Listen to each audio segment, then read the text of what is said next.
با سلام، خبر 20 و 25 دقیقه امشب رو به سمع و نظرتان میرسانم. دور دوم مذاکرات عصر امروز انجام شد. میز مذاکره و شلوار سفیر عمان متاسفانه پس از این دیدار غیب شد. تیم مذاکره کننده ما ضمن تکذیب این خبر اعلام کرد اصلا سفیر عمان توی مذاکره شلواری به تن نداشت که یکی بخواد اینو بپیچونه. شیر حلیم خانوم به تولید انبوه رسید. اولین خط تولید شیر انسانی با ظرفیت 50 شیشه شیر. شیخی در عراق که برای بازدید از یکی از روستاهای اطراف رفته بود توسط پسرکی کنجکاو آزمایش شد. نتیجه این تست رضایت بخش اعلام شد و بشنوید از شیرمردی از خطه سیستان و بلوچستان که وقتی دید نیسانش پنچر شده و جک نیز به همراه ندارد اقدام به ابتکاری پشم ریزون نمود. او آسفالت را کند و لاستیک خود را تعویض کرد.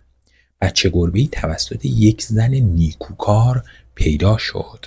این زن پس از شستن گربه نگونبخت با تاید یک اسم زیبا نیز بر روی او نهاد. شستم قشنگ با تاید سشوار کشیدم، الان قبول نداره کار منو، خودش داره خودشو تمیز میکنه.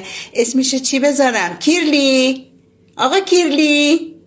چقدر پشمالون نانازی. ادامه خبرها. زنی که به اشتباه عرق سگی را به جای عرق نعنا نوشیده بود در مولودی همسایه‌شان دردسرساز شد.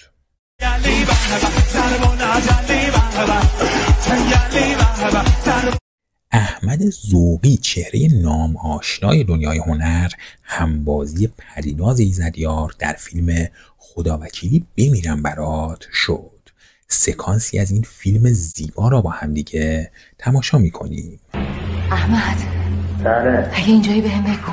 آره بیا با اینجا صحبت کنیم. منم کریمی، مددکار. بله خداوکیلی بمیرم برات. اگه بدونم کجایی میتونم از اینجا ببرمت بیرون. همین جایه.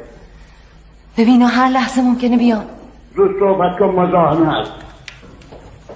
کسی اینجا نیست، من تنهام. الهی بمیرم برات. آها.